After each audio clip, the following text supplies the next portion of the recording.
اللہ الرحمن الرحیم۔ رسول اللہ صلی اللہ علیہ وسلم کی حدیث کی دین میں اتھارٹی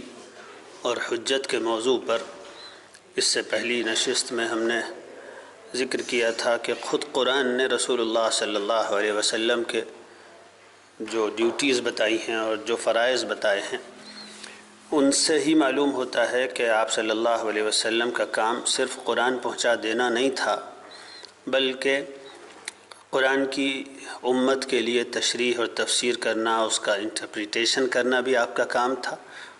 قرآن نے کئی آیتوں میں رسول کی یہ ذمہ داری بتائی ہے، اور اس کے علاوہ کتاب کے علاوہ کوئی چیز تھی جس کو قرآن حکمت کہتا ہے، وزڈم جسے آپ کہہ لیں، یا اس کے معنی پتے کی بات وغیرہ، تو یہ حکمت بھی سکھانا رسول کی ڈیوٹیز میں تھا۔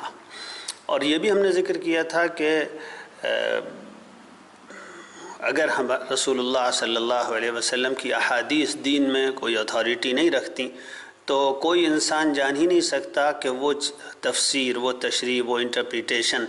جو حضور صلی اللہ علیہ وسلم نے قرآن کا کیا اپنے قول سے، اپنی باتوں سے اور اپنے پریکٹیکل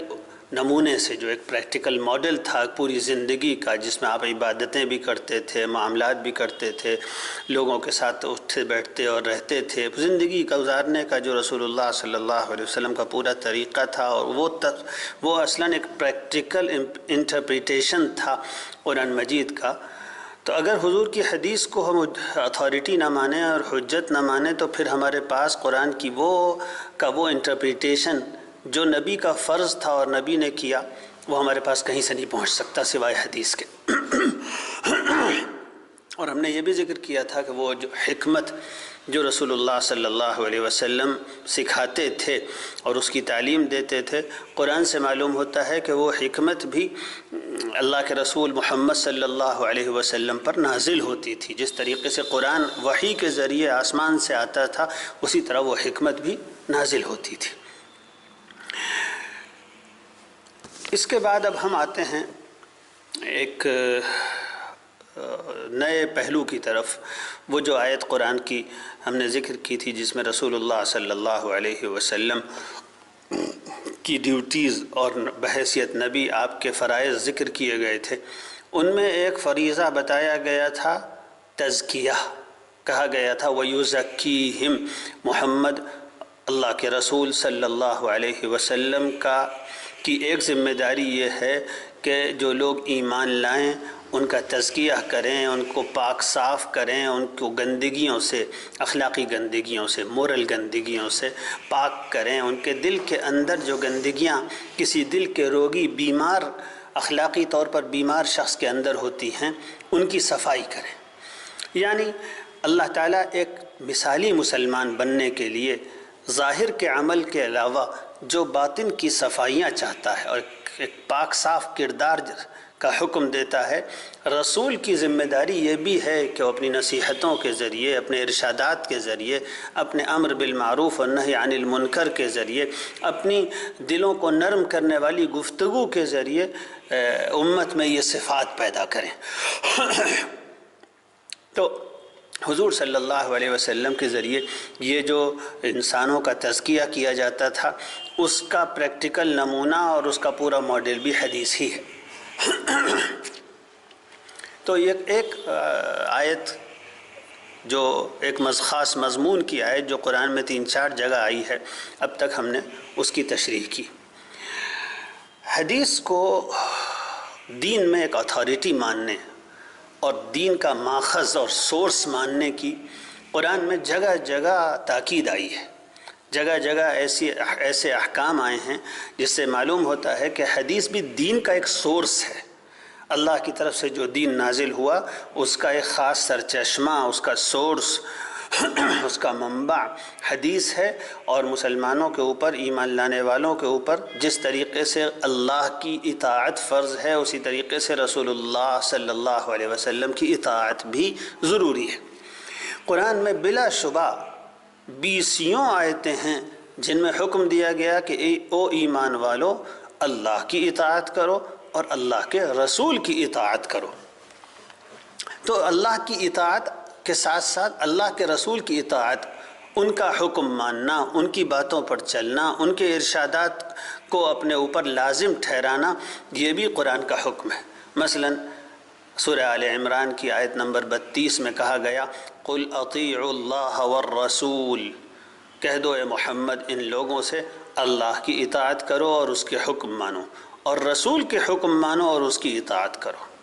فَإِن تَوَلَّوْا فَإِنَّ اللَّهَ لَا يُحِبُّ الْكَافِرِينَ، اگر یہ لوگ اس سے منہ موڑیں اور پیچھے کو واپس جائیں اور اللہ اور اس کے رسول کی اطاعت نہ کریں، تو جان لیں کہ اللہ ایسے ناشکروں اور ایسے انکار کرنے والوں سے قطعاً محبت نہیں کرتا۔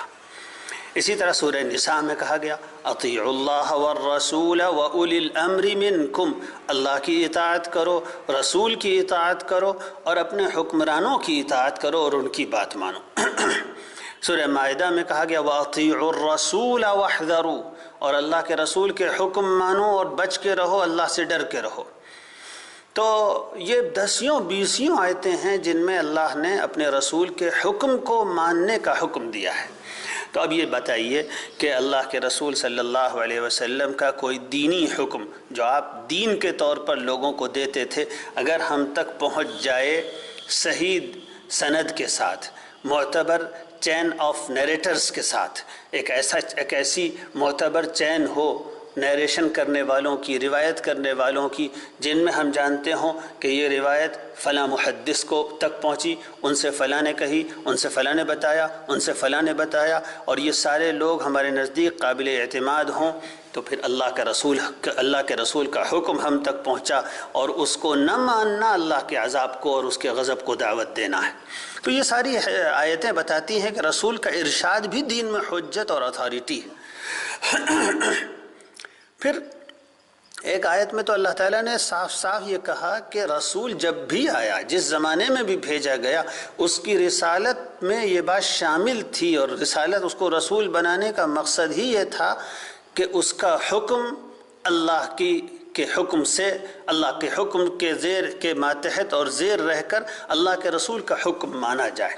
فرمایا گیا وَمَا أَرْسَلْنَا مِن رَّسُولٍ إِلَّا لِيُطَاعَ بِإِذْنِ اللَّهِ، ہم نے کسی بھی رسول کو جب بھی بھیجا تو اسی لیے بھیجا کہ اللہ کے حکم کے تحت، اللہ کے حکم سے اس رسول کی اطاعت کی جائے۔ بلا مبالغہ اللہ کے رسول کے حکم کو ماننے کی بات اور اس کا حکم قرآن میں 10 آیتوں میں آیا ہے، اور جو لوگ اللہ کے رسول کا حکم نہ مانیں ان کے لیے اللہ کے عذاب کی وعید اور دھمکی ہے۔ مثلا ایک جگہ کہا گیا وَمَن يَعْصِ اللَّهَ وَرَسُولَهُ فَإِنَّ لَهُ نَارَ جَهَنَّمَ خَالِدِينَ فِيهَا أَبَدًا، جو اللہ اور اس کے رسول کا حکم نہ مانے تو اس کے لیے جہنم کی آگ ہے جس میں وہ ہمیشہ رہے گا۔ یہاں پر اپنے قرآن پڑھنے والے ناظرین کے لیے ایک بات میں ذکر کروں کہ قرآن مجید میں جہاں بھی یہ حکم آیا ہے کہ اللہ کے احکام کی اطاعت کرو، وہاں ساتھ میں یہ ضرور کہا گیا ہے کہ اللہ کے رسول کی اطاعت کرو۔ ایک بھی جگہ قرآن میں اکیلے اللہ کی اطاعت کا حکم نہیں دیا گیا ہے، ہر جگہ اللہ کے رسول کی اطاعت کا بھی حکم دیا گیا ہے۔ لیکن اس کے علاوہ ایسی مثالیں موجود ہیں جس میں قرآن کی آیتوں میں اللہ کے رسول کی اطاعت کا حکم دیا گیا ہے، لیکن اس جگہ اللہ کی اطاعت کا حکم نہیں دیا گیا، اکیلے اللہ کے رسول کے حکم کو ماننے کی بات کہی گئی ہے۔ فرمایا گیا وَأَطِيعُوا الرَّسُولَ لَعَلَّكُمْ تُرْحَمُونَ، اور رسول کی اطاعت کرو تاکہ اللہ تعالیٰ تم پر رحمت فرمائے۔ تو وہ تمام آیتیں جن میں رسول اللہ صلی اللہ علیہ وسلم کے حکم کو ماننے اور آپ کی اطاعت کرنے کا ارشاد قرآن میں آیا ہے اور یہ حکم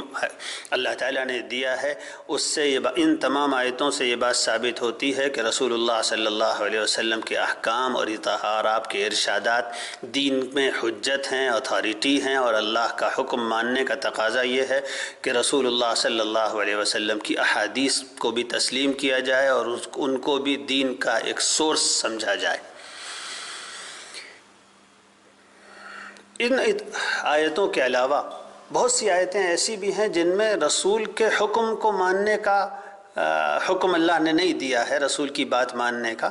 بلکہ اس کے علاوہ یہ کہا ہے رسول کی اتباع کرو، رسول جیسا کریں ویسا کرو۔ اتباع کہتے ہیں کسی کے پیچھے پیچھے چلنے کو، کوئی آگے آگے جا رہا ہو، کوئی آدمی اس کا بالکل اسی راستے پر پیچھے پیچھے چلتا جائے تو اس کو عربی میں اتباع کہتے ہیں، اور اردو میں بھی یہ لفظ استعمال ہوتا ہے۔ اطاعت ہے حکم کو ماننا، اور اتباع ہے نقش قدم پر چلنا، جو فٹ پرنٹس ہوتے ہیں اس پر چلنے کو اتباع کہتے ہیں۔ تو تھوڑا سا فرق ہے یہاں پر، اگر کوئی آدمی دونوں الفاظ کی پر غور کرے کہ اللہ نے رسول کے حکم ماننے کو بھی کہا ہے، اور یہ بھی کہا ہے کہ رسول کے طریقے کی اتباع کرو، رسول جیسا کریں ویسا تم کرو، ان کی زندگی کو اپنے لیے ماڈل مانو، وہ تمہارے لیے ایک پرفیکٹ ماڈل ہیں اسلام کا، ان کی اتباع کرو، ان کے فٹ پرنٹس پر چلو اور ان کے طریقے کو اپناؤ۔ مثلاً سورہ آل عمران میں آیت نمبر 31 میں کہا گیا قُلْ إِن كُنتُمْ تُحِبُّونَ اللَّهَ فَاتَّبِعُونِي، او لوگو اگر تم کو اللہ سے محبت ہے تو میری اتباع کرو، میرے طریقے پر چلو۔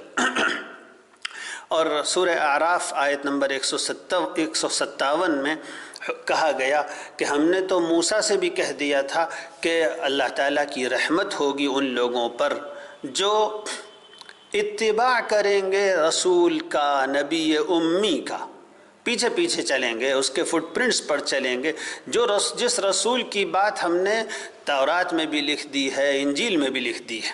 الذین یتبعون الرسول النبی الامی الذی یجدونہ مکتوبا عندہم فی التوراۃ والانجیل۔ تو 10 آیتوں میں نبی کی اتباع کا حکم دیا گیا ہے۔ نبی کی اتباع کیسے ہو سکتی ہے؟ ہمارے پاس نبی کا طریقہ اور آپ کا طرز عمل حدیث ہی کی شکل میں ہے، تو نبی کی اتباع کا جہاں حکم دیا گیا اس کا بھی لازمی تقاضا یہ ہے کہ حدیث میں جو ریکارڈ ہے نبی صلی اللہ علیہ وسلم کا پورا اسوہ، آپ کا نمونہ، وہ زندگی گزارنے کا طریقہ، آپ کا دین پر عمل کرنے کا طریقہ، وہ حدیث ہی میں موجود ہے اور ہم کو اس کی اتباع کرنی ہے۔